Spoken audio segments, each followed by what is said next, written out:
Who's the most fun to drink with of the Republican lawmakers? Todd also confirmed that Robin Voss has virtually no sense of humor.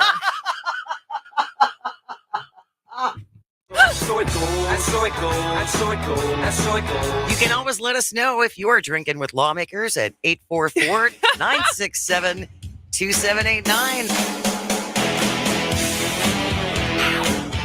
Moving Wisconsin forward, one joke at a time. This is Kristen Bry with As Goes Wisconsin. Yada, yada, yada. Hello, Wisconsin!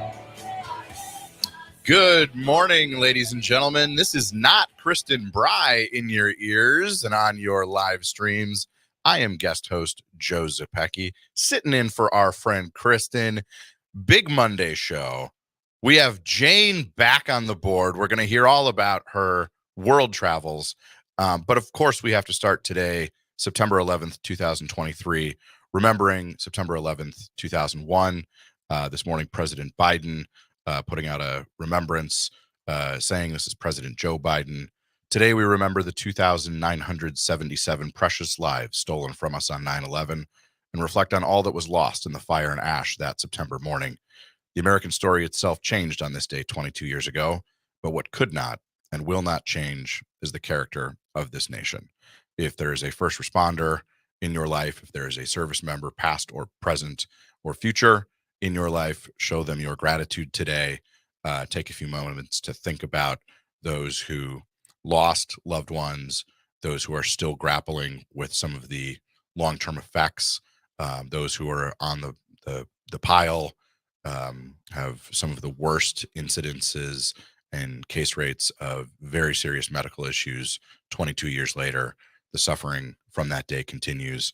And so we have everyone who was touched by that tragedy in our hearts today. We're going to get into some football. It was week 1 for the Packers. And they won. And they won a Yes. great start to the Jordan Love era. We are going to talk about, I guess this is week 2 of impeachment insanity here in Wisconsin.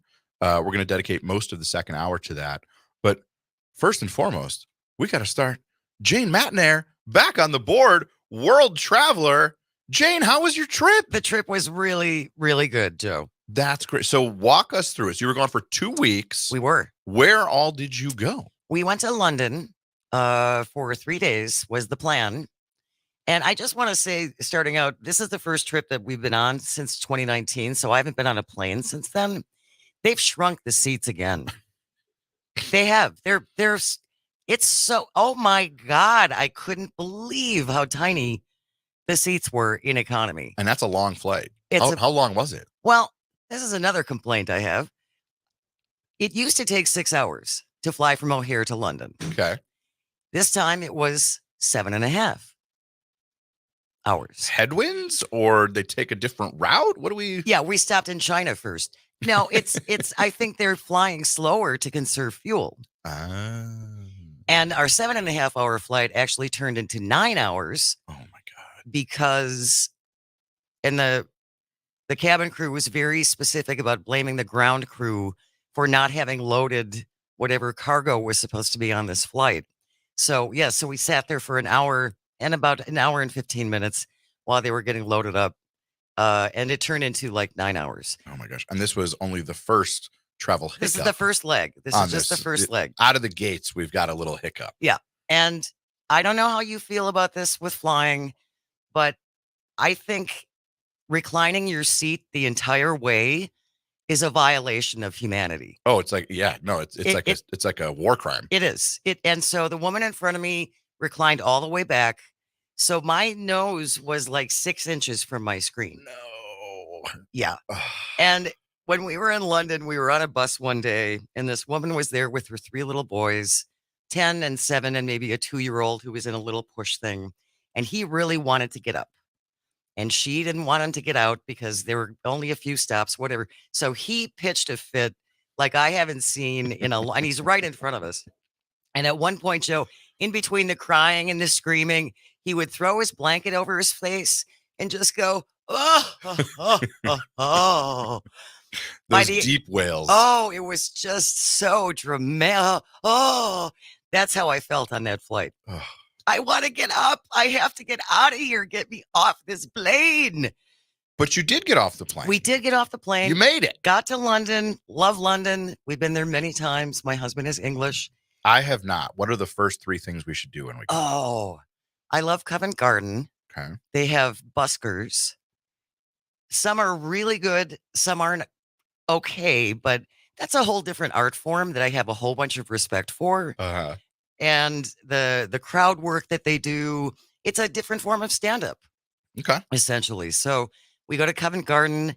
We went to a museum. You have to, it's like required. Got to be cultural. Yeah, you have to do some culture things. And we went to Chinatown, which we always do for crispy duck.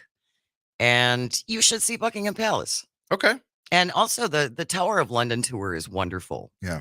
So I would suggest for sure those couple things. Okay. We took the fam to San Francisco for sort of a long weekend. Oh, and nice. did the Golden Gate Bridge and Alcatraz and Coit Tower, which was great. It's sort of a overlook down by the wharf. It was a nice little trip. I and bet. of course Chinatown in San Francisco. But the nerd in me emerges when I tell you my most favorite part of that trip was spending some time in the famous City Lights bookstore.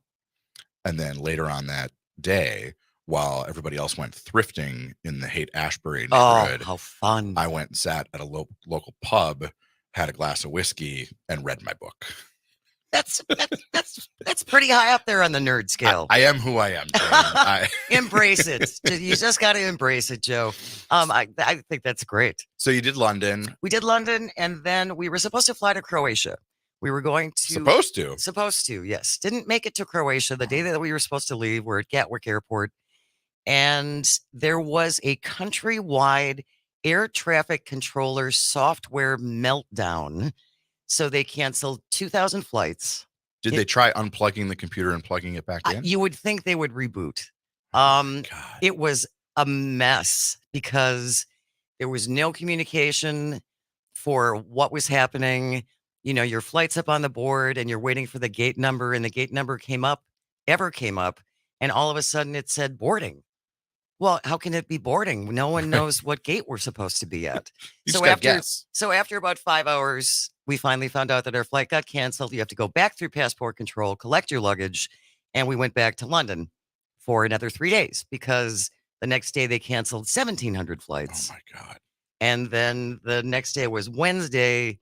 That would have left us to spend the night and then to fly back. So there's a silver lining here, though. So we had a bad delay, like a 21-hour delay Oh, coming back my. from San Francisco.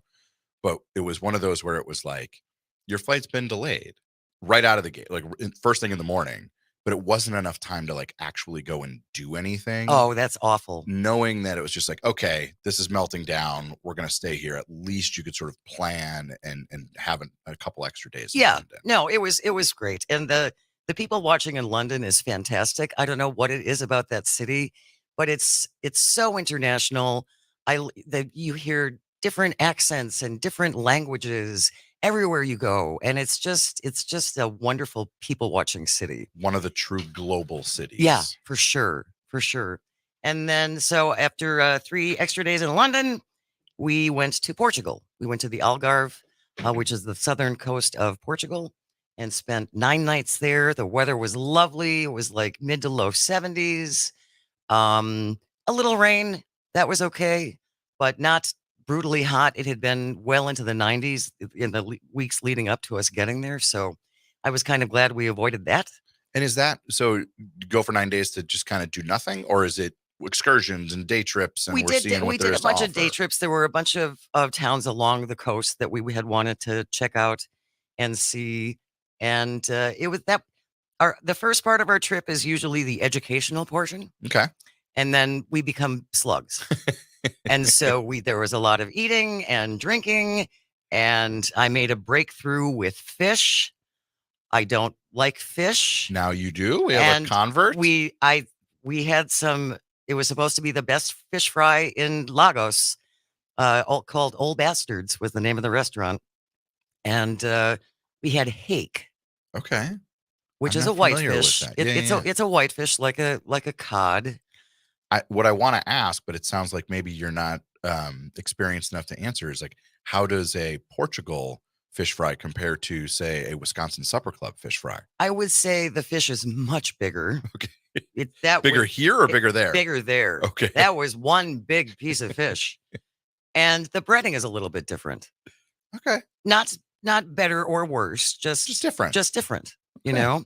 And they also serve, which I think is disgusting, they're called mushy peas.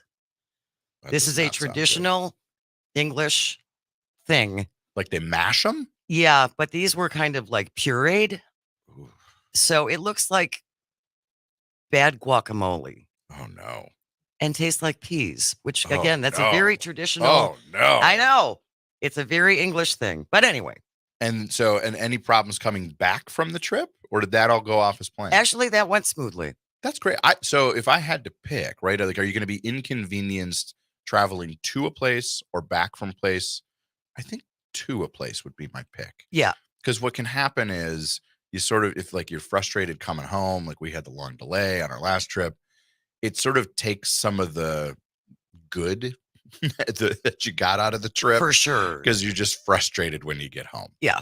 No. So, I think you're right. I think it's better to have it unless you're missing another flight. well, right. Yeah. And actually on Aer Lingus, that was the best meal I've ever had on a plane. What was it? It wasn't Mashed peas It or was mushy peas. It was not mushy peas. It was a steak stew. It Wow. was just fantastic. So the size of the seats has shrunk, but perhaps the quality of the meals has improved. It depends on the airline. Oh, okay. Aer that's fair Lingus, though, I'm a big fan. I'm a big fan of Aer Lingus. enough. All right. Well, we are so glad to have you back. Thank you Jane. so much. Thank you to Greg for covering me while I was gone. Wonderful that you got to do that before you're going to be in the big chair for a little while. Couple months. Here on As Goes Wisconsin. As you can tell, this is not Kristen. I am sitting in for Kristen today. I am Joe Zepecki. She is Jane Matinaire. Stay with us. Come on back. We're going to talk about the weekend that was and the kickoff of the football season. See you on the other side. Got him.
Welcome back to As Goes Wisconsin. This is guest host Joe Zepecki sitting in for Kristen. She'll be back tomorrow. Stay with us, though.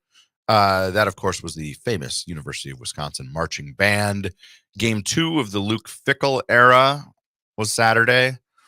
Not sure if I'm ready to talk about it yet. So painful. We will talk some football this hour, I promise you. But I got another question for Jane. Yeah. Who is back from her world travels. Do you experience FOMO with the news when you're on vacation? Like, what's your approach?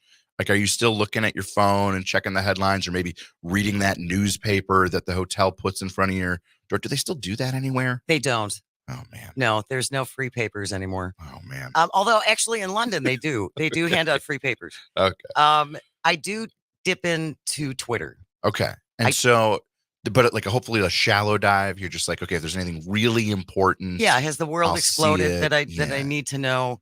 So I would check Twitter, a couple times a day, but not like I live on it normally. And I would imagine, though, that doing what you do, riding shotgun with Kristen, when you come back, you go like, oh my God, what did I miss? Yeah. So you probably kind of did a little dive into what happened in the world while you were relaxing and resting as you deserve. I certainly heard about the Janet Protasewicz must go. Okay, push. so that was the first one that sort of struck you as like, what the heck was going on while I was gone? And Joe, it shouldn't surprise anyone. And I don't know that I was actually surprised by this news because we've been talking for the last year and a half. The Republicans have baked it so that they win. Yeah. And why would they ever give that up? And if they don't win, they just change the rules Exactly. so that they have basically all the power. Exactly. To do what they want anyway. Yeah. And it just I can't imagine that people aren't going to be upset if they do this because she won by such a massive, massive amount. This was not a close election. We're going to talk a lot about what's going on with newly sworn in. I think we can still say that. It was just last month. She hasn't even been on the bench, I think, a full month. Justice Janet Protasewicz, who, of course, was elected in April by an 11-point margin. We're going to spend the second hour talking about the Protasewicz impeachment, the odds of that. We're going to be joined by Evan Goyke, a member of the state assembly, to sort of give his perspective on why this is happening, what we can do to sort of let folks know that there's going to be a political price to pay for this. So much more on that in the second hour. Anything else strike you as you did your homework and said, okay, what did I miss the last couple weeks? So Michael, we're here for you, Jane. Thank we want to get you back up to speed. Michael Gableman. Michael Gableman was testifying, I believe, in California on behalf of John Eastman, who is facing disbarment. And some felony charges. Yeah, those Pretty two. sure that guy caught a RICO rap. Yeah, those two. And in reading some of Michael Gableman's testimony, it came up the investigation he did into the 2020 election. The amount of things he does not know and processes he did not follow is really mind-blowing. Yeah, if you're going to have somebody like do a after action review, you usually want them to have some expertise. Yeah. Or you want somebody who can pick things up, new processes, new concepts. I'm not sure that's Mr. Gableman. I don't think so. Yeah. It was kind of stunning. It's like, and he was on our Supreme Court. Yeah. Not a banner day for No, the banner period for the people of Wisconsin. No. So that kind of jumped out at me. Okay. And what else did I miss? Those are the two things that really, obviously, the Justice Janet. If you haven't heard, the impeachment insanity right here in Wisconsin is not the only impeachment insanity we're about to embark on. In the last couple of weeks, we have seen more and more indications that the House of Representatives is going to open an impeachment inquiry into Joe Biden. Why? No one can tell us. There is no wrongdoing. There's not even any allegation of wrongdoing. What this really looks like. And so don't be surprised if this month the House votes to try to impeach Joe Biden. Mr. McCarthy, who had a very hard time becoming Speaker of the House. We all remember the 16 votes. That was a shame. The Freedom Caucus, the lunatic fringe, the Marjorie Taylor Greens and the Matt Gaetzes, they sort of have Mr. McCarthy checkmated. And he needs their votes to pass spending bills to avoid a government shutdown at the end of this month. And in order to get that, they are basically saying you have to impeach Joe Biden. It doesn't matter that there's no cause to do that or any reason to do that. And so he is sort of stuck between a rock and a hard place. He wants to get these appropriations bills done. He can't do it without them, or at least he doesn't think he can. And so we might see. I how do I put this? I'm not sure which impeachment would be more ridiculous: Joe Biden for not doing anything wrong, or Janet Protasewicz, who hasn't even weighed in on a single case as a state Supreme Court justice. I mean, how do I figure this out? Who do we give the edge to? Yeah, it's a tough call. It is. But with the Republicans wanting to impeach President Biden, they need a distraction from the 91 felony charges that Donald Trump is facing. And I think they are trying to get people to believe that the men are the same. Yeah, there is a political strategy. I am often described as a political strategist on this fine program when I'm a guest. I've certainly done a lot of that and do a lot of that in my life. Sometimes when you can't win on an issue, what you are trying to do is muddle the issue and make it seem like there's no difference.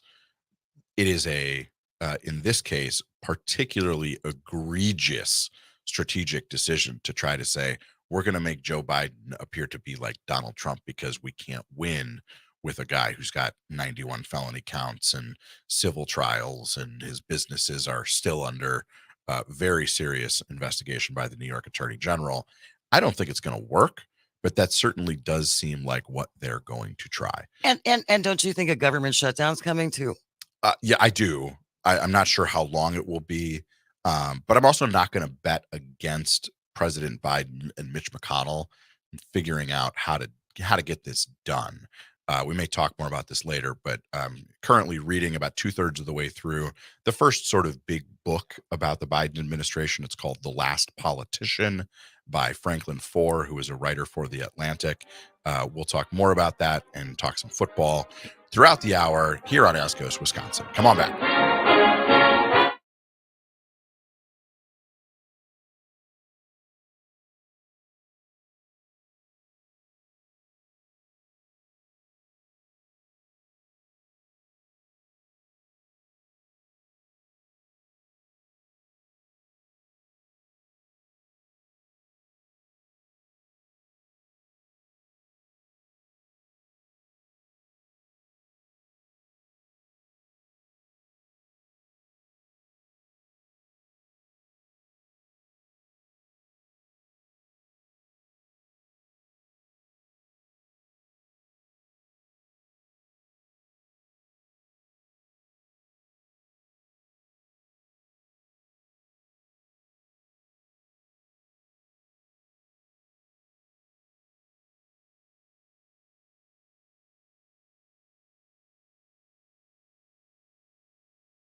Going a little crazy on a rainy Monday. This is As Goes Wisconsin, or when I'm here, we call it the Jane and Joe Show.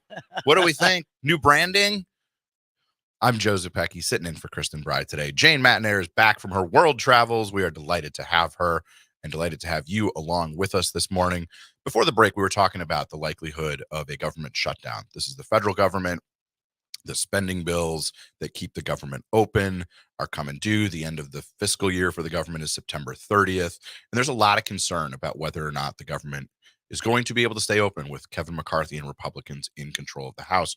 Before the break, I was mentioning one of the books I'm reading right now, The Last Politician, which is an insider's look at the Biden White House and the first couple years of his administration.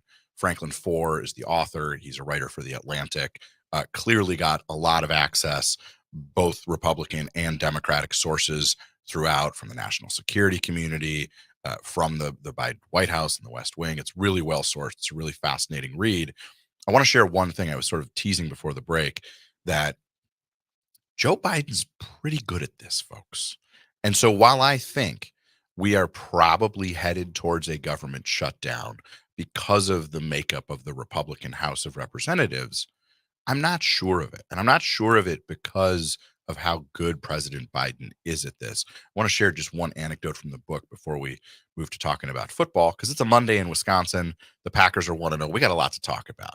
But there's a part of the book where they're talking about the American Rescue Plan. This was the first big stimulus package, COVID relief package that passed early in the Biden administration. And there were no Republicans who voted for it, not a one. But in the process of putting that legislation together, President Biden sort of overruled his legislative staff and said, I want you to keep these couple of things in here regarding that are good for the state of Alaska. Senator Lisa Murkowski, a Republican from Alaska, she's not going to vote for this. We know that. But I'm not going to punish her. We're not going to take this stuff out. We're going to leave it in because she's going to remember that. And we're going to be able to work together on some things down the road. And sure enough, she was one of the Republicans who crossed over and voted for the infrastructure bill. I believe she was one of the Republicans who voted for the CHIPS Act. And so President Biden, given his long service in the Senate, which I know a lot of people like to reduce to a punchline, he's really good at this. And so it would not surprise me if he is able to pull a rabbit out of the hat and strike some kind of deal with the Republicans in the House to keep the government open. Watch this space. Well, and it just never seems to work well for the party that does the shutdown. Well, and it's always the Republicans. I mean, in the last 30 years, it's always been the Republicans who forced government shutdowns. I guess the plural of that is governments shut down. I don't know. Maybe that's my attorney's general joke of the day here on As Goes Wisconsin.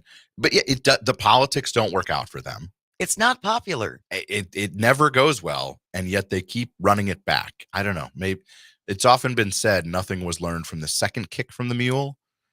Maybe Republicans will have learned something from like the third, fourth, fifth, sixth kick of the mule, because that's how many shutdowns we've had in like the last 30 years. Wow. It's pretty remarkable. It really is. And again, guys, it doesn't make you very popular. No. It just, no. It just makes people angry. And so I have a little bit different perspective on this too, because I served in the Obama administration during his first term and was at an agency, the U.S. Small Business Administration, during one of these shutdown fights.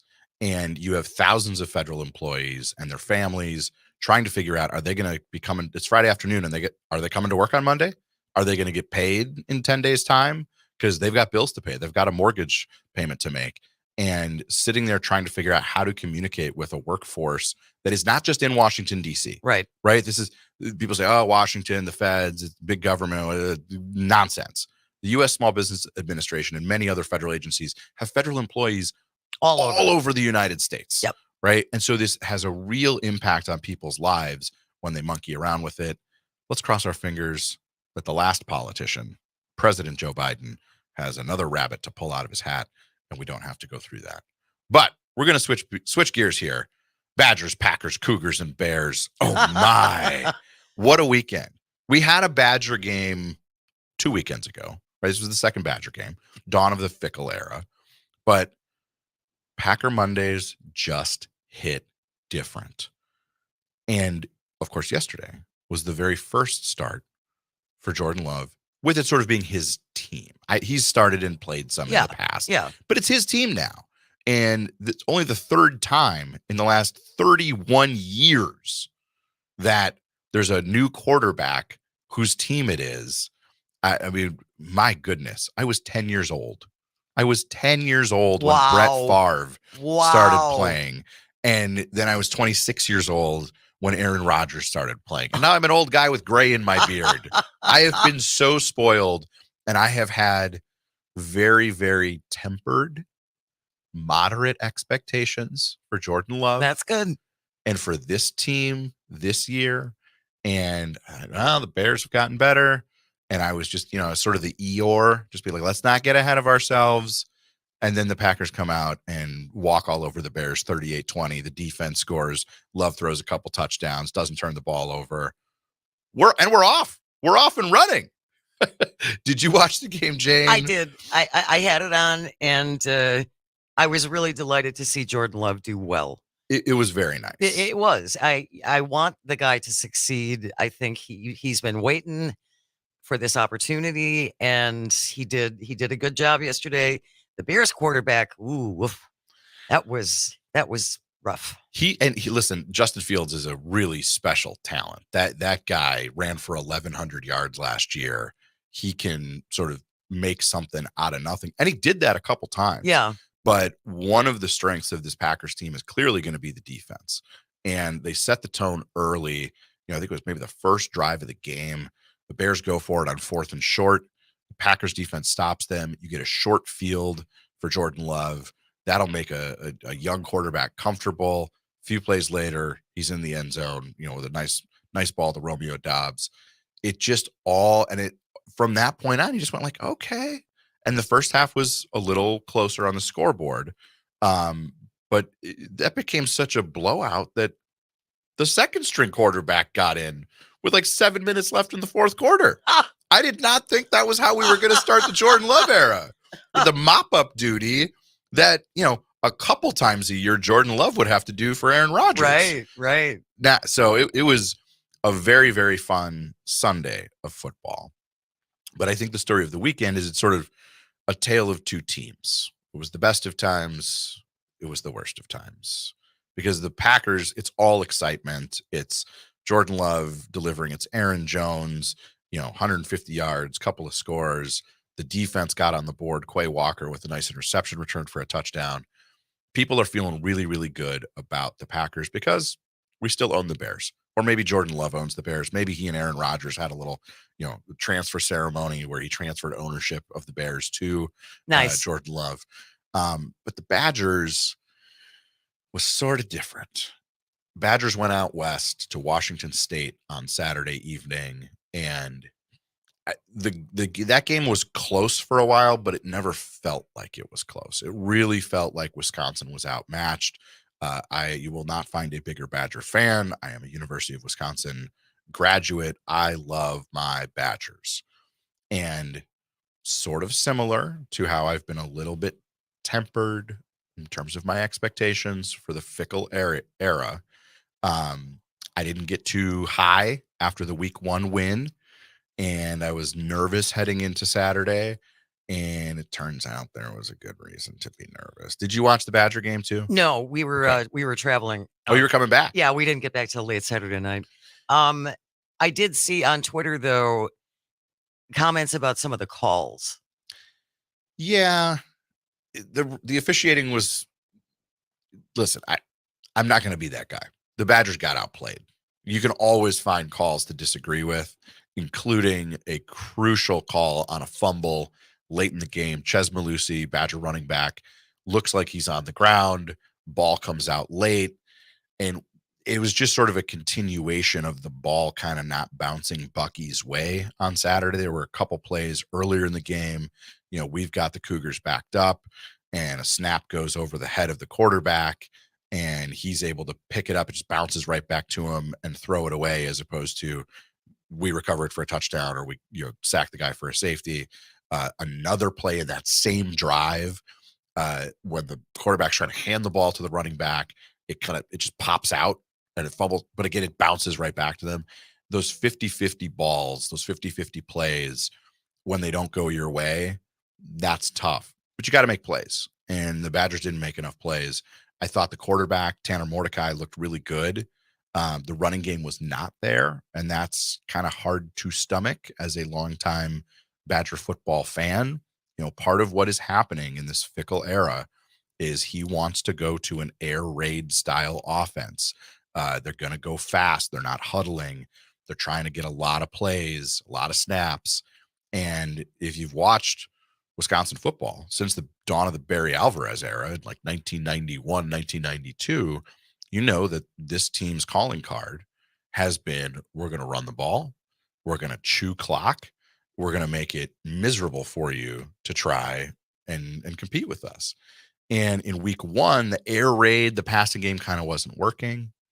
But the two Badger running backs, Malusi, who I just mentioned, and of course, Braylon Allen, combined for just shy of 300 yards on the ground. It's like 298 yards on 30 carries.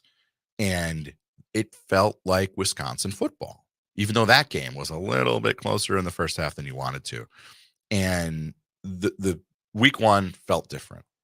Saturday evening, it just never felt right. The Washington State offense had a game plan.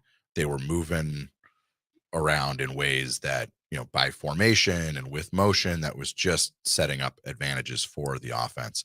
And so I was texting with our own Kristen Bry, host of As Goes Wisconsin, when I'm not in the chair. And it just sort of came through. She went, "Are you watching this game?" And I said, "Well, yeah." And was expressing some frustration.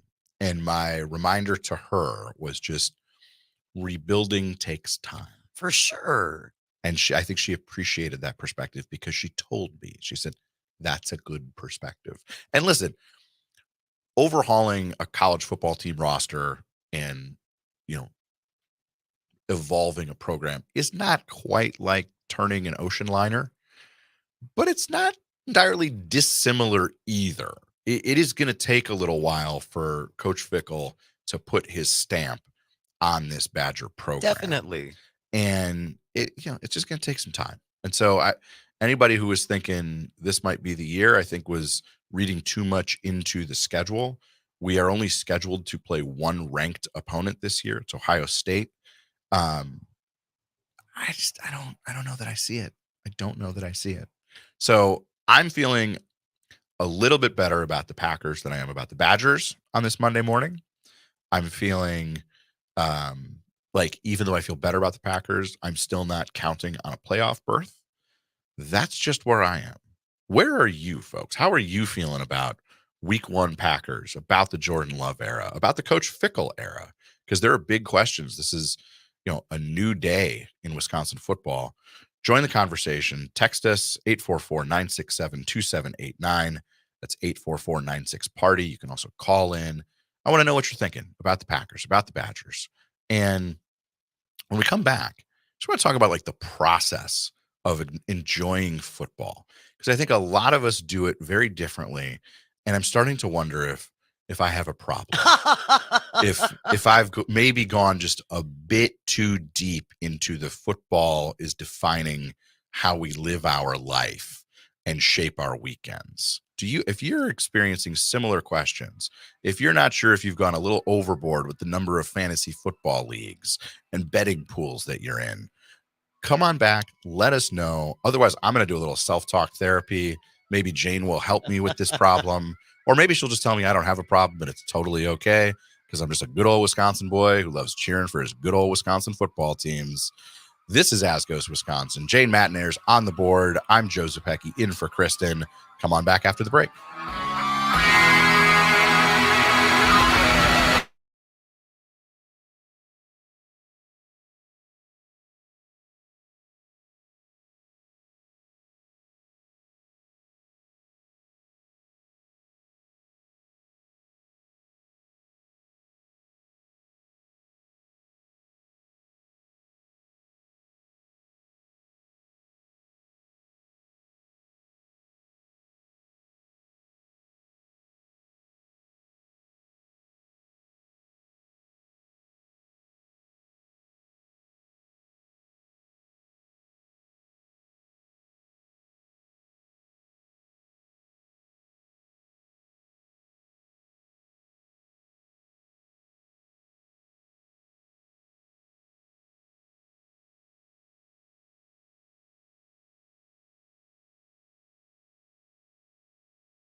must we take this disgrace? Another Bears fan throwing insults in our face.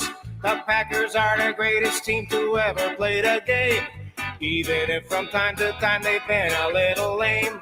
How could you ever... Welcome back to As Goes Wisconsin. I'm Joe Zepecki, in for Kristen Bry. Hey, we're talking football, and sometimes you call play in the huddle, and you come up to the line, and you see an opportunity to call a little audible. We are delighted to be joined by Mike Clemens, Civic Media's own, to talk a little more football. How you doing, Mike?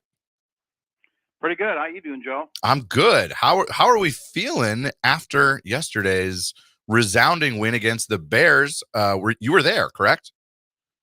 Yeah. Well, what's been the reaction of most of your listeners? What do you think? They're surprised or pleasantly surprised? Because my initial reaction was, I can't believe that the Bears didn't make any progress in the offseason. I know. And the number one thing was, I expected a Justin Fields with some new weapons. Mm-hmm. And one that I was talking about last week was DJ Moore. They traded for this guy because they knew that they were weak at wide receiver after last year. And they got him the ball a couple of times. And I expected Luke Getsy, a former Packers assistant coach, now the offensive coordinator down there, to try and figure out ways to get the ball to this DJ Moore, maybe in short, high percentage throws for Justin Fields. In other words, make it accurate, easy for him to get the ball to this guy, because yards after the catch, he's good. Once he catches the ball, he can go for it. But they only threw it to him twice. I think they were describing him as like he's like a running back who catches the ball from the wide receiver position. Get him in space, right? Throw him a little rocket screen. Speed, and he's got good moves. But, ends up being the leading rusher for the Chicago Bears yesterday is Justin Fields with 59 yards. He kept on coming out of the pocket. Now, I talked to the Packers defensive back Rasul Douglas. I said, so was the game plan to contain? And he said, yeah. He said, we pretty much we're going to just let him pass because I don't think he's that accurate a passer. Keep the pressure coming, but just make sure he didn't get outside. And, Justin Fields got hammered last year. The offensive line was not very good. I don't think they've improved that much. Apparently, now season their center is Lucas Patrick, a former Packer from a couple of years ago. So the biggest story to me was that the Bears apparently made little or no progress in the offseason. And talking to some of the great reporters down there, like Hub Arkish, before the game, he said, during training camp, they kept on telling us, well, it's only practice. But I think you're seeing the results. They're still not ready yet on offense. You practice like you play. And the big question has been, is Justin Fields going to make that leap, right? He ran for 1,100 yards last year, really dynamic. And you're right. They don't have the weapons. They're still the Bears. And I think that's the question, because to answer your question to me, I think people are pleasantly surprised this morning. I don't know that everybody assumed we were going to go into Soldier Field and roll the Bears like we have historically. We had won 8 in a row. Now it's 9. I don't think people were really like out of pocket with their expectations for Jordan Love and this Packer team. And so now the question becomes like, was this about the Packers or was it more about the Bears? I was talking to somebody before the game. They said, well, what do you think about the Love era? I said, well, ask me in 6 weeks. You got to sort of let this play out a little bit. But in your mind, is yesterday's game more about who the Packers are in terms of their defensive identity, getting the ball in their playmakers' hands like Aaron Jones, and sort of giving Love a game plan he can manage? Or is it more about the Bears are still the Bears? No, Joe, because I went to Cincinnati for the joint practices, and the second and third teams of the Bengals are better than what the Bears put on the field yesterday. Wow. I'm watching this stuff with the binoculars and just like, oh my God, they're just getting beat up and down on the side. And I don't want to take away from what the Packers put up yesterday, because you saw a far more physical Green Bay Packers. And by the way, those 7 or 8 veterans that have moved to New York to join Aaron Rodgers have been replaced by younger, faster guys. Yep. It's a faster team. Yeah. So I'm sitting in a press conference last week, Wednesday morning, and the news comes out that, Christian Watson, out, hamstring. Totally news to us. Uh-oh. Something that had happened in their NFL bye week about. LaFleur said he had about a week to change his game plan and take number 9, their tall, fast receiver, out of the equation for the game plan. And so the first thing I thought is like, well, what is he going to do? Because, after Romeo Doubs, who was then questionable for the game, I started thinking, you know what? Now, wait a minute. I flashed back for some reason to a game when LaFleur was a coach, and Aaron Rodgers and the team went down to Arrowhead to play the Chiefs. Now, they didn't have to go against Patrick Mahomes because he dislocated his knee. They're a great quarterback, but they had to come up be a little inventive, and the answer was Aaron Jones. Yeah. There was one play where they lined up Aaron Jones wide left, and he got like a 50-yard reception.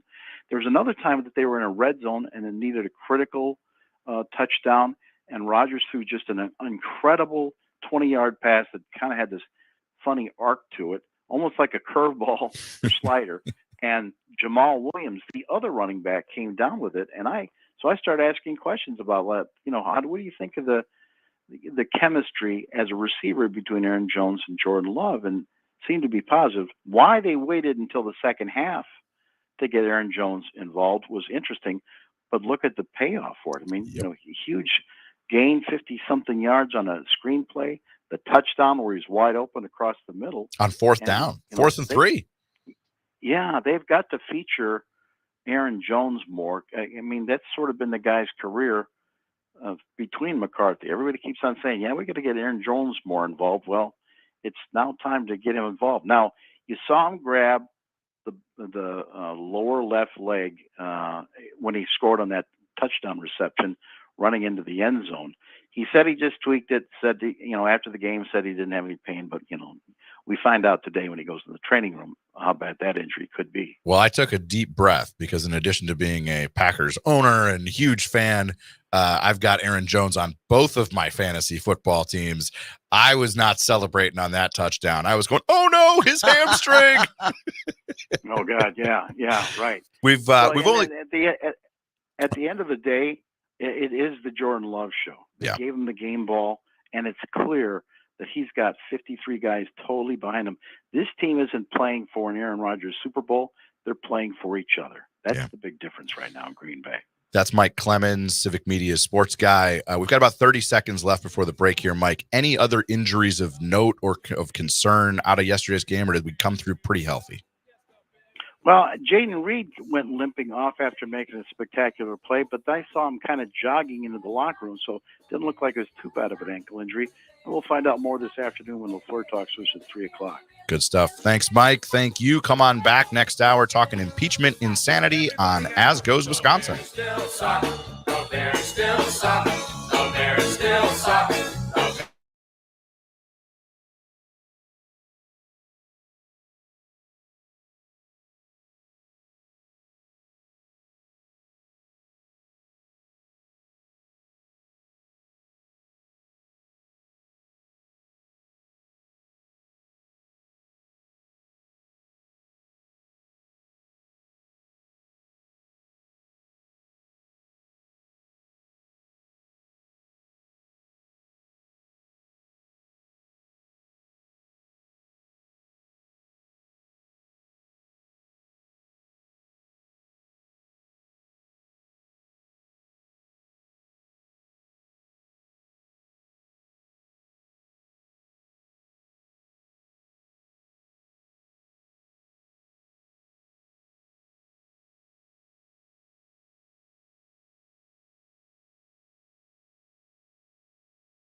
United States is for Fig Newton. It was named after Newton, Massachusetts. Oh, I haven't had a Fig Newton in a really long it's time. because they're bad cookies. Man, you're really downing on a lot of things that I like this morning. Jeez, don't yuck my yum.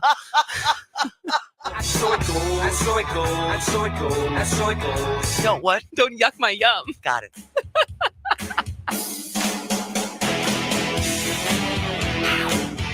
Moving Wisconsin forward, one joke at a time. This is Kristen Bry with As Goes Wisconsin. Yada, yada, yada. Hello, Wisconsin! This is As Goes Wisconsin, but this is not Kristen Bry. This is Joe Zepecki. I'm sitting in for Kristen. She'll be back tomorrow. Back today, Jane Matinair, back from her world travels. We're not going to yuck anybody's yum. No. Or we're going to try not to. I actually don't know if that's possible given the topic this hour. If you are one of the many Wisconsinites who voted for Supreme Court Justice Janet Protasiewicz, it may be Robin Vos and Republicans who are yucking your yum. This conversation, this hour on the impeachment insanity gripping Wisconsin politics is not designed to yuck anybody's yum. We don't want to do that. We want to provide you the facts and the information in the news you can use to be an informed participant in civic life. And so we're going to dive pretty deep on this hour. This being the news that emerged last week when Republican Assembly Speaker Robin Vos of Rochester stated at a press conference that he was seriously looking at impeaching newly sworn in, about a month on the job, Justice Janet Protasiewicz. There's been a lot of news in the last month around the state Supreme Court, but this sort of stands apart for what it could mean in the short term, what it could mean in the long term, and we're going to get into some of that this hour. I will say right now, I don't know that we can get into all of it because the implications are so profound, but we're going to try. We're going to have a guest join us shortly, Wisconsin State Representative Evan Goyke, who is an attorney in addition to being a member of the state legislature and has some great perspective on this. And if you have questions for Representative Goyke, just text him in, 844-967-2789. We have a couple questions that already came in for him. So we will make sure and pose those to him when he joins us. Excellent. And so let's just start with the why. Why is this happening? Because I think that might actually be the easiest part to understand. The Associated Press yesterday, Scott Bauer, Wisconsin bureau chief, filing. The headline reads, GOP threat to impeach a Wisconsin Supreme Court justice is driven by fear of losing legislative edge. The lead, Wisconsin Republicans have enjoyed outsized control of the legislature in one of the most closely divided states for a dozen years. Maintaining that power is now at the heart of a drama involving the state Supreme Court that has national political implications. And so what does that mean? Right now, there has been a case filed just last month to challenge the constitutionality of Wisconsin's legislative district maps. Every 10 years, there is a census. Every 10 years, there is a process known as redistricting, whereby states draw political boundaries for congressional districts, for state Senate districts, for state assembly districts. Since 2010, when that census took place and the numbers came back and the new maps needed to be drawn, Wisconsin Republicans have dominated legislative politics in this state. They took the trifecta of control that they had in 2011 and 2012 when they controlled the state Senate and the state assembly and the governor's mansion, and they carved up Wisconsin into maps that made it virtually impossible for Democrats to have a majority or really even a shot at a majority. And since then, we've of course had the 2020 census. There has been another round of maps. The maps are no better. This is an issue that has been litigated before, frequently, often. And so what we know through that process in the last dozen years is that Wisconsin's maps are rigged, full stop. We know that because a federal court has said so, has said these maps were constructed to give a partisan political advantage to Republicans. We know that because Republican Assembly Speaker Robin Vos has said under oath when questioned by Democratic State Senator Kelda Roys in the Wisconsin Capitol, has said under oath, partisan politics were part of the process. That's not a direct quote, but he copped to it. And I'm sure we can find that audio. But saying that these maps are rigged and are designed for partisan political advantage is about as controversial as saying that water is wet, the sky is blue, or grass is green. That's where we are. We have seen in the discovery process and all of this litigation to date, emails from lawmakers literally picking their voters, Republican lawmakers emailing the speaker's team saying, I want this part of that town, but all of this town because that's where all the Republicans live, literally choosing their voters. And the way that we want this system to work is we want people to choose their representatives, not their representatives to choose the people who are going to vote for them. Okay. So that's a brief history of sort of the gerrymandering fight in Wisconsin. And can I say too, Joe, I don't want the Democrats to do a gerrymander like this either. I don't think Wisconsinites like cheaters. Correct. And by virtue of the way that Wisconsin's geography works, it is impossible to do that.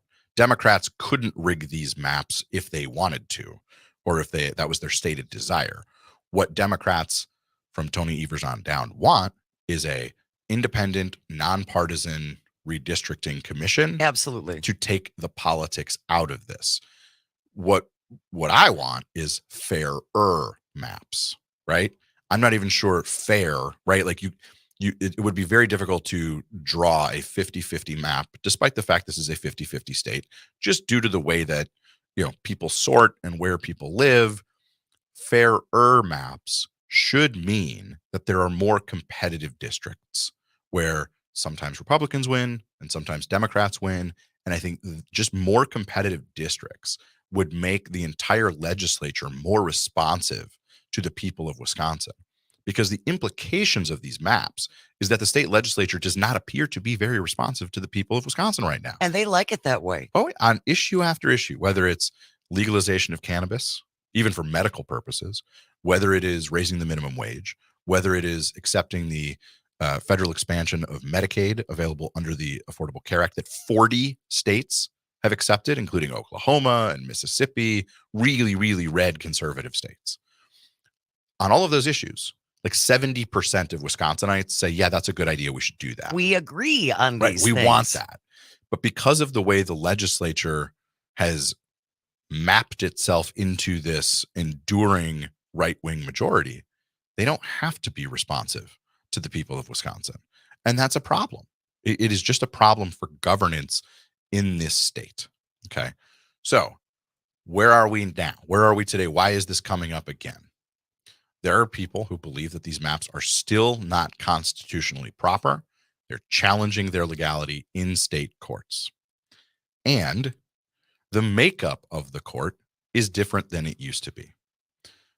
Due to the election of Janet Protasiewicz in April, the majority of the court is now perceived to be progressive for the first time in more than 15 years. And how do we know that? Courts are nonpartisan. Yes, they are. They're technically nonpartisan, but what we have seen in the last 15 to 20 years is the courts have gotten slightly more political. Both political parties, Republicans and Democrats, have gotten a little bit more engaged in these fights. And in the course of her campaign, Justice Protasiewicz declared, water is wet, the sky is blue, and grass is green. That is the level of controversy that should be ascribed to her comments about Wisconsin's political maps. She went on to win resoundingly, Yes. like an 11-point win. Smoked him. And now, in the wake of that, Republicans are threatening to impeach her, to remove her from her judicial position, even though she hasn't weighed in on a case. She hasn't ruled on a case. I think she has now heard exactly one. The impeachment of a justice, an officer of the court, is prescribed in the Wisconsin state constitution. You have to commit a crime. You have to commit a ethical violation. She has not done that. The ethical challenges that have been filed against her frivolously, in my view, have been dismissed by the Wisconsin Judicial Ethics Commission. There is no there. There is no here. They do not have standing or grounds to impeach Justice Protasewicz. But they're going to apparently try to do it anyways because they are so terrified that she might say or rule these maps are unconstitutional, go draw fairer maps and bring them back and we may approve them, because that threatens their judicial hammerlock on the state of Wisconsin due to the maps that they've drawn.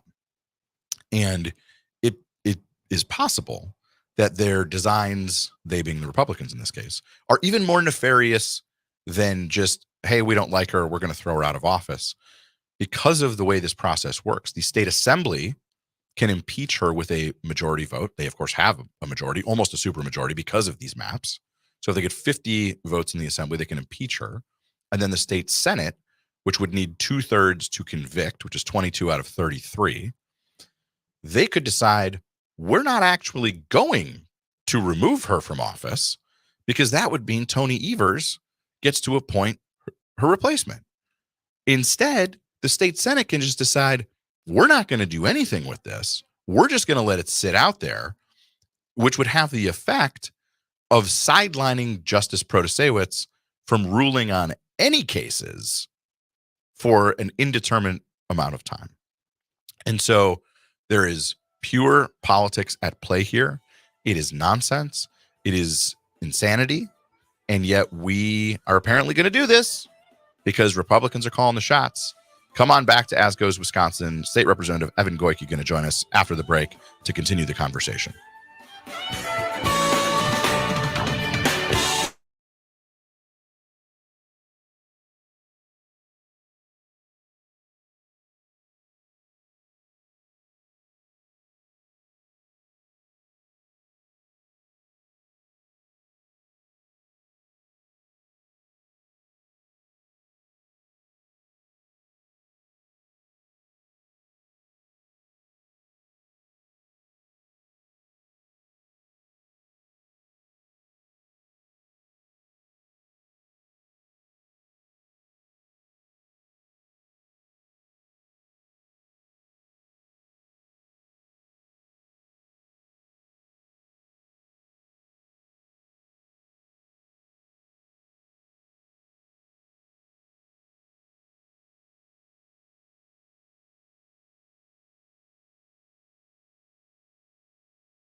Welcome back to As Goes Wisconsin. This is guest host Joe Zepecki sitting in for Kristen Bry. She'll be back tomorrow. Jane's on the board, back from her world travels. I didn't even think to ask her about jet lag and what time she thinks it is. Maybe we'll get to that before we're done.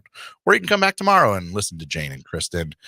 Joining us now, State Representative Evan Goyke, who represents the city of Milwaukee. This hour, we are talking about what I'm describing as impeachment insanity here in Wisconsin, which is this Republican threat to impeach new state Supreme Court Justice Janet Protasewicz. Representative Goyke, appreciate you joining us. Let's just start here, which is when Speaker Vos first floated this, what was your first reaction? Were you surprised? Were you bowled over? Or were you like, oh no, this tracks? I am not surprised at Vos antics after 11 years of having to work with him. Though I will say my initial reaction was that there's no way that it was real, because this is something that has not happened since 1853 and has only happened once in the entire history of the state assembly. And then, in the last week or two, it's become much more real. And I guess I'm not surprised, and just super disappointed that it's even on the table. And as a member of the body of people considering this, it's just absolutely absurd that they would even consider this and talk about it out loud. Indeed. If you've got a question for Representative Goyke, text 844-967-2789. I want to back up a little bit because I think some of the history and context is important here. And so if you could remind our listeners, what did Republicans in the legislature do after Scott Walker lost the 2018 election to now Governor Tony Evers? Yeah, we call a little midnight session of the legislature. We call that the lame duck session. So in between the period of Tony Evers and Josh Kaul winning the statewide election and being sworn into office, that was largely portions of the month of November and December of 2018, they passed a host of bills that made a number of changes to weaken the power of the executive branch and strengthen the power of the legislative branch, give themselves more power and take power away from the newly elected Democratic statewide officers before they even got sworn in. You could say that's a legislative temper tantrum. You could say that's messing with the will of the voters because they thought they were electing statewide officials with one set of powers. And instead they're saying, we're going to change the rules and do that differently. And our listeners don't need any reminding, but I think it's worth pointing out again that then after the 2020 election, approximately how many state resources were devoted to the big lie and chasing down this fantasy that somehow Donald Trump should have been the president of the United States? Yeah, this is the disgraced former Justice Michael Gableman, and I will quote investigation around it. I don't know what the exact dollar amount is now, and litigation continues to drag on of costs associated with that. Well over, I think, $2 million. And you should also put the lame duck legislation in that bucket as well, because there were hundreds of thousands of dollars, if not millions of public dollars spent in litigation trying to defend those actions. So yeah, there's been a consistent jobs program for lawyers created by legislative temper tantrums in the last couple of years. Because Republicans don't like the fact they're losing statewide elections. As I have told folks, there have been 17 statewide elections since the presidential election of 2016. 14 of them have been won by Democrats or the candidates supported by Democrats and progressives. And so I just walked through that history because now here we are again. We just had an election in the spring of 2023, and it certainly can be perceived as, once again, for like the third time in a row, Republicans in the legislature don't like the outcome of an election and don't care about the will of the people, and are just going to sort of change the rules. I mean, are we wrong to look at it this way? Is it just that political? Yeah, yes, it is. And I am really interested. It's a sad moment to be serving in the state legislature, but it is in a way incredibly exciting as a student of God. I love politics and all of this. So as somebody that is obsessed with all of this and a total nerd about how it all works, I am interested to see how it plays out. I know that the speaker is saying a lot, and a couple of his caucus members are beginning to trickle out statements or public statements or responses to constituents that they don't favor impeachment. Some of the private conversations that I've had, there's clearly a serious disagreement amongst many Republicans. I think the severity of the action that he's hinted at and the damage it would do to the institution of the state legislature is not lost on some of the Republicans. I don't know what's going to happen in the next couple of weeks, but it's going to be interesting. And as I understand it, the state constitution does explicitly spell out the grounds for impeachment. Can you tell our listeners what that is? Well, I wish that there was more specificity, but impeachment is the assembly has the role of impeachment. That's done by a majority vote in the state assembly, and then the state senate has the role of trial and conviction and possible removal. The grounds for impeachment in the assembly are for crimes or misdemeanors, and that envisions actual crimes like actual prosecution and conviction by like cops and prosecutors in a real courtroom. And then corruption, and it's just in the Constitution. It's not defined what corruption means, but clearly, and in the one time that the Assembly used impeachment, it was corruption in the personal use of or taking money, taking bribes, and clearly that is not what they're arguing. They're arguing, I think, that taking this case is corruption, and that's not true. Yeah, that was State Representative Evan Goyke. He's going to join us after the break for a little bit more on this topic, talking about impeachment insanity here in Wisconsin on As Goes Wisconsin with your guest host, Joe Zepecki. Come on back on the other side of the break.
Welcome back to As Goes Wisconsin. I am your guest host for the day, Joe Zepecki. Kristen will be back tomorrow. We're joined this hour by State Representative Evan Goyke, and we want to hear from you. We've actually got a couple of texts with questions for Representative Goyke already. Jane, what do we got? From the 608 representative, ask how an attempt to impeach Justice Protasewicz is even legal. Judicial Commission okayed her actions. She hasn't ruled on anything. So what stops her from ignoring the GOP assembly and continuing to hear and rule on cases? And why aren't the Democrats telling this truth? Well, the Constitution does give the assembly impeachment powers. And if you kind of look at the hierarchy of laws within the state, a constitutional provision trumps a statute, which trumps an administrative rule. So, in some law school textbook somewhere, the answer is the Constitution gives them the power to do that. The reason you've not heard of this before is because we don't use it, because it is a nuclear option that is reserved for when someone in office really has conducted themselves in an illegal manner. The text question about the Judicial Commission, I think, is really evidence that the behavior and the comments that Justice Protasewicz had during her campaign are not illegal, do not rise to the level where she has to recuse herself on the case, and obviously do not rise to the level of impeachment. But the power does exist in the state constitution. And this is really important. I want to press on this. This is a question, like, what can judicial candidates say? Like, do they have First Amendment free speech rights? And the U.S. Supreme Court has in fact said they do. They get to answer questions like, and I don't know if you were listening earlier, Representative Goyke, but from my standpoint, saying that these maps are rigged is about as controversial as saying water is wet, the sky is blue, and grass is green, right? We have Speaker Voss himself acknowledging the use of partisan political advantage as a criteria in these maps. We have a federal court in its rulings saying that they used partisan. So, like, this is not a controversial statement that she made. And the distinctions here when it comes to calls for recusal, or when it's her versus someone else, I don't want to get too far down that rabbit hole, but this is not a controversial statement. This is not like a new, like some new profound thing out of left field that she said, or do I have that wrong? No, you're absolutely right. In the context of the exact comment and the political maps, a lower court held that the maps skew in the favor of the Republicans, and that it was a partisan advantage drawn into the maps. Now, they were ultimately overturned on other grounds. That record, that the maps of the Wisconsin state legislature favor Republicans, is not in controversy. It's that Republicans didn't appeal that and say, no, they're not. Right. They appealed it on other grounds, and they want you to ignore the fact that there has not been a court that has ruled that they've said it, that, maybe they're legal under a really flawed and, bad reading of the Constitution. And there's a lot of legal gymnastics to get there, but nobody said they weren't partisan advantage to the Republicans. So she literally stated a fact. Right. 844-967-2789. If you have a question for Representative Goyke or myself or Jane, any of us here on As Goes Wisconsin this half hour, we do have at least one more, but I also wanted to pick up on something else that is, I think, implied by that very smart question about what the Judicial Commission found with these ethics charges. So there's already been an adjudicated process, right? If a member of the court does something, there is a process where a member of the public, another attorney, can say, like, hey, we think this is out of bounds. And some of those complaints were lodged and they have been dismissed. But I think it speaks to a larger thing here, which is, this is the type of proceeding that, because of how ridiculous it is, could certainly find itself wrapped up in court for years and years to come, right? You can certainly conceive of a scenario where if the assembly impeaches, that there is a filing in court to say this is out of bounds, and then they have to go do that. Again, I don't think anybody wants to go through years and years of litigation when this shouldn't be that complicated, when we simply can get members of the Republican Party to practice a little bit what I would call like Georgia Governor Brian Kemp and just stand up and say like this is nonsense and this is ridiculous. So are you concerned, or do you think this is likely to end up in court, or is the remedy Republicans just backing away from the precipice? Well, there are different remedies, but the immediacy. So let's talk about what can be done and should be done right now, which is we need to get every single one of the 99 members of the state assembly on record on where they stand. And I know that your audience has been asked ad nauseum to contact your elected official if you want. But this is the type of issue that it is bigger than calling them about the pending bill, Assembly Bill 10 or whatever. But write in, call in, ask for clarity, ask for where they stand, because this can be stopped. It can be stopped by 15, 16, 17 members of the Republican Assembly Caucus saying no to Robin Vos. So, I want to explain a little bit more to one of the callers' questions about, what happens. There is very little procedure in the state constitution for how the assembly goes about impeaching. The kind of precedent is a committee could be established to do an investigation. They could author articles of impeachment and then come up for a vote. That could take 2 months. That could take 2 weeks. There isn't a timeline that's set, and there's no real guidelines on what it looks like. Is it 10 people or 5 people that do this investigation? So we're in uncharted territory. And I wish I could join this show and provide clarity and certainty for the audience. But what we need to do now, you have the Defend Justice campaign going on, and I am so grateful for the people that are organizing the effort that didn't want to sit and wait. They wanted to be proactive to say, no, we'll get out in front and take this on head on, and not just react to something, but be proactive. Be a part of that campaign by calling and writing into the person that represents you and get their position in writing, because we can stop this thing before it ever starts by getting those Republican members to say no. And here's the first step in that. If you are listening to this and you go, this is nonsense, I want to do something, I want to be part of the Defend Justice campaign, go to defendjustice.com. That is a microsite that has been stood up, which is attempting to get all 132 members of the Wisconsin State Legislature on the record for where they stand on this. So if you go to defendjustice.com, I'm looking at it right now, you've got sort of a scoreboard up in the top right, in the Assembly and in the Senate, who is against removal, who is leaning against removal, who is undecided, and really not undecided is they just haven't been forced to answer this question yet, and then leaning towards removal, supporting removal. It's a nice little scoreboard. You can put in your address.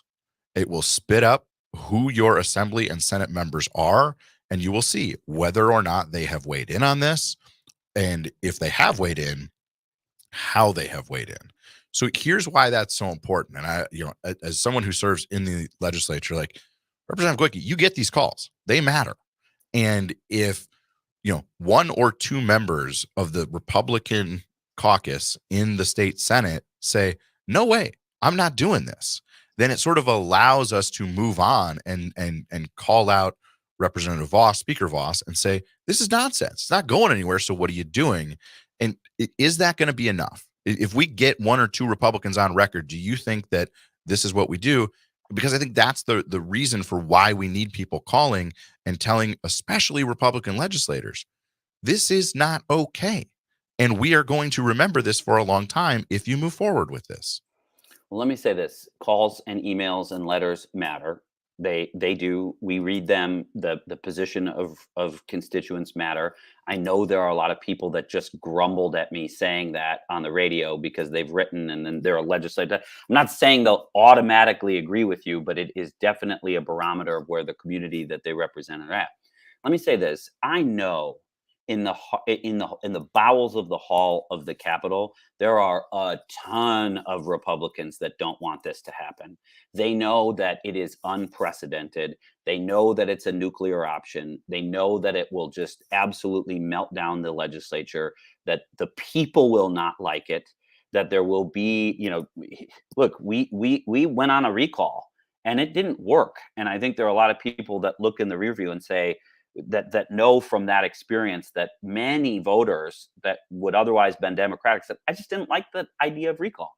Yeah. People will not like impeachment at all. Justice Protasiewicz has been on the bench for a month. She hasn't done anything yet. I mean, she's new. She hasn't even ruled on the case. People will hate this, and they know it, and they're nervous. And so the pressure is necessary. And part of what they know they're going to hate is the rank hypocrisy. We have a little bit of sound from over the weekend up front, one of the Sunday News Magazine shows, one of your colleagues, Republican Representative Tyler August, talking about this issue, and particularly listened to, I think, a nice job by the reporter, Matt Smith, asking a follow-up question about the different standards here. Can we play that, Jane? Do you have the votes in the assembly if it gets to that? We haven't even had those conversations yet. I mean, and I think it's because both myself and the speaker and the members of our caucus, we really believe that she's going to recuse herself because it's the reasonable and right thing to do. Broaden this out for me for a second. If you look at other justices, for example, conservatives like Justice Hagedorn, for example, he's taken money from the Republican Party, previously called Planned Parenthood wicked. Before he was on the court, said he has committed himself to stopping abortion. I mean, so should he recuse himself on the abortion case? Well, I think that this case is extremely different because of the way that it was politicized during the campaign. An individual saying what their own personal feelings are on an issue as personal as abortion, I view to be completely different than saying the maps are rigged, which is what the justice said, and indicating to her supporters and, frankly, the donors to the campaign that this is one of the centerpieces of her campaign and why she was running for the Supreme Court in the first place. I'm just going to let Representative Goyke react to that. It's too early to have a cocktail. It is hard sometimes. That is some gymnastics, right? I mean, you could even hear it in the representative's voice, really trying to stretch it. Well, it's one thing to say Planned Parenthood's wicked, but no. There's a more history and hypocrisy to this as well. Liberals and liberal justices sought to define recusal rules for the Supreme Court in 2011. This is largely over massive contributions from WMC, and then they came back as litigants to have rulings that favored their membership. And the conservative justices, some of whom are still on the bench, said no.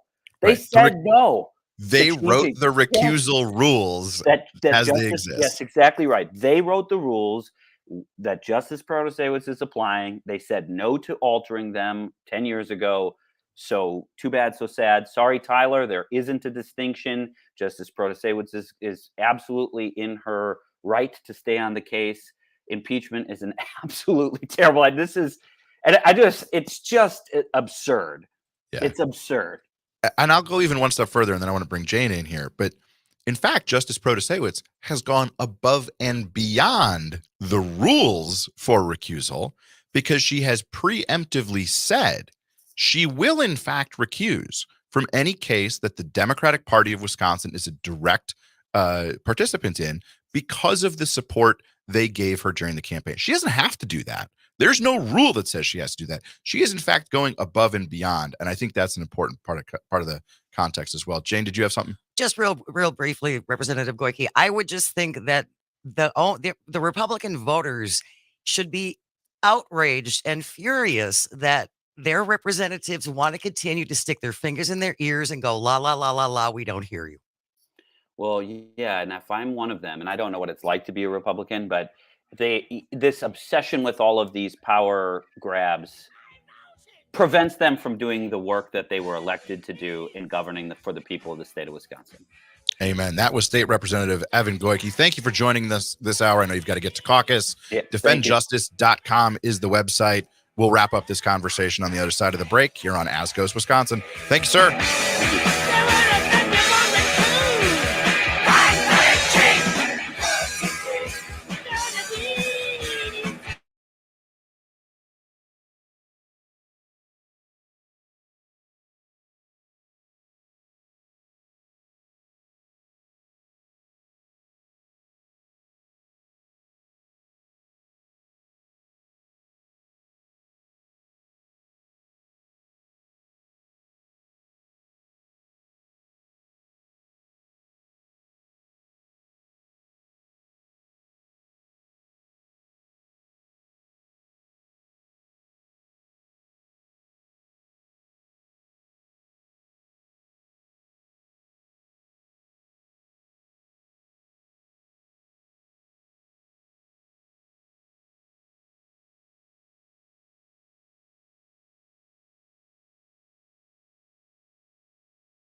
Monday, Monday, so good to me.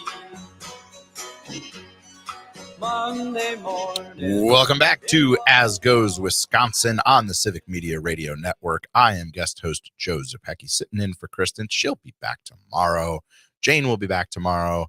Not sure if Charles will, but he's on the phone right now. Charles from Green Bay, what do you got?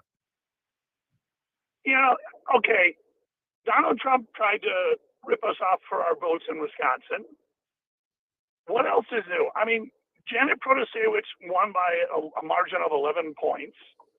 I think my vote is just as important as Robin Voss's or Tyler August's. These guys are just playing a game. My thought is this. Before you go impeach Janet Protasewicz, why don't you clean out your own closets? There's got to be some skeletons in those closets that would get you impeached for doing something there, Robin Voss, and all the people who are Republicans in that the House and all that, whatever. It's ridiculous. The woman voiced her opinion, and as everyone knows, opinions are liked, but we're not going to say it. And everybody's got one. That's right. Well, it's there. Yeah. It's nonsense. Thank you, Charles. Keep up the intensity. Please visit defendjustice.com. Tell your friends up there in the northeast part of the state, quite a few Republican members of the legislature who, if we can get on record, we can hopefully try to knock this off. Thanks for the call, Charles. Next up, we have Marty from Milwaukee. 844-967-2789. Good morning, Marty. Thank you so much for taking my call, and I'll be brief with the time and everything, but I'm just a Milwaukee guy trying to figure out what's going on. And I appreciate what you're saying about the redistricting and how that hurts future voters and so forth. And it's not fair or American for the representatives to be able to pick their voters. I think that's what's going on. But if I may, in Milwaukee, we had an illegal election in 2020, April of 2020, when the mayor's election took place. No Democrats said anything about moving election voting sites and so forth and so on. And that was illegal. No Democrats said anything. Well, let me challenge you there, Marty. An election and a chance to get rid of Ron Johnson, and we were not allowed to pick our candidate. Now, Mr. Barnes would have won probably, and so forth and so on. But the enthusiasm was taken out when people were not allowed to pick their candidate. And now, just recently, we have a 2% sales tax increase in Milwaukee, $186 million coming out of the pockets of the fourth poorest city in America. And not a Democrat said anything negative about that. And the people, again, were not allowed to vote. What are we doing? We're replacing one bad party with another bad party that either one of them just sticks it to Milwaukee. How long do we have to put up with being stuck in Milwaukee? We should be leading this charge. Well, I'm sorry, I get a little emotional. No, that's Thank okay, you. Marty. I appreciate the perspective. And as we queue up the next call, I just want to touch on a few things that Marty said there. In April of 2020, Governor Tony Evers and Democrats tried to, under the laws, postpone that election so that it could be conducted in a more safe manner. This was the onset of the COVID pandemic. We had a lot more questions than we had answers. And due to the makeup of the state Supreme Court at that point, we were not able to move that. So Democratic officials like then Milwaukee Mayor Tom Barrett did the best they could under very difficult circumstances, but they certainly tried. And because of the makeup of the state court, it couldn't be done. In terms of the primary in 2022, the people did vote. The people voted for Mandela Barnes. You can feel a way about how that primary played out, but the candidates made their choices. Nobody orchestrated that. Nobody forced that to happen. And Barnes was going to win that primary. And ultimately, all of this, what it means, and speaking to Marty's frustration around things like the sales tax, that was the best deal we were going to get with a Republican legislature that has such a gerrymandered map. And so that, to me, that's the takeaway. If you don't like that raw deal, or in your mind, a raw deal for the city of Milwaukee, you should care about this maps issue, and you should want Republicans to back down from this fight before they take the unprecedented step of removing Justice Protasewicz despite the fact she has not committed a crime, despite the fact she has not done anything unethical. The maps are a key to that and getting a better deal for Milwaukee, which, believe me, as another Milwaukee guy, I want to see. Thanks for the call, Marty. I think we got time for one more. Mark from the Sac. Yeah, my guess is that Judge Prasewicz got hammered either way on that when she was asked that question on whether the maps are rigged or not, because her not answering that question would be just as clearly answering it as well as her answering. Because let's face it, Dan Kelly actually said, "Well, the maps are just fine with him." and let's remember that Justice Ziegler, as was reminded on the media lately, 11 times she apparently presided over cases as a district judge that her husband was actually a party to as part of a member of a bank board or president of a bank board, that she should have recused herself from those cases. And it wasn't brought up strongly enough when she was up for election the first time, nor the second time. And I actually wrote a letter to the editor the first time because I'd heard that she had judged that. And I knew as a public employee at the time it was a violation of ethics for her to do that, to judge on that case. And they're not getting hammered. She's not getting hammered on that on a daily basis. So for Judge Prasewicz to actually say what everybody knew, everybody across the country knows that Wisconsin's maps are among the most gerrymandered politically in the country, and that for anybody to think to say otherwise is either a liar or a fool. Yeah. And I'll leave it at that. Thanks, Mark. Appreciate Thanks a lot, the Mark. call. We had another texter, Joe, by the way, who wants the website for Defend Justice. DefendJustice.com. Call. Write. Email. Do it. Go to defendjustice.com, type in your address. It'll spit out who your state legislators are, where they stand on this, if they are standing anywhere, and the means to contact them by phone or by email. What have we learned today, Jane? We've learned that water is wet, sky is blue, although not really today, I guess. Not so much. Grass is green, and the Green Bay Packers still own the Chicago Bears. Thanks for having me in for Kristen Bry on the Civic Media Network. Kristen will be back tomorrow. Jane, do you know what's on tap? For tomorrow? Yeah. Is that part of my job? I forgot. I wasn't sure. I don't know how this place runs. We're going to have guests. We're going to have things. We'll have games. It's going to be more fun because Kristen's going to be here. It's going to be less dry, less boring. Oh, you it was can wonderful. Always join the conversation at 844-967-2789 on As Goes Wisconsin. You can also hear me on Up North with Pat Kreitlow on Thursday mornings. I would guess I'll be back at some point. I don't think this is the one where they fire me for all time from serving as a fill-in. Gosh, I hope not. I hope not either. I had fun with it. I hope you had fun. Welcome back from your travels, Jane. Thank you. Congratulations to the Packers and Jordan Love. Let's hope Coach Fickle and the Badgers get it together this week. And let's hope Wisconsin Republicans do the right thing. They get a little bit of that Brian Kemp inspiration and back down from impeachment insanity. This was As Goes Wisconsin, Monday, September 11th. Monday.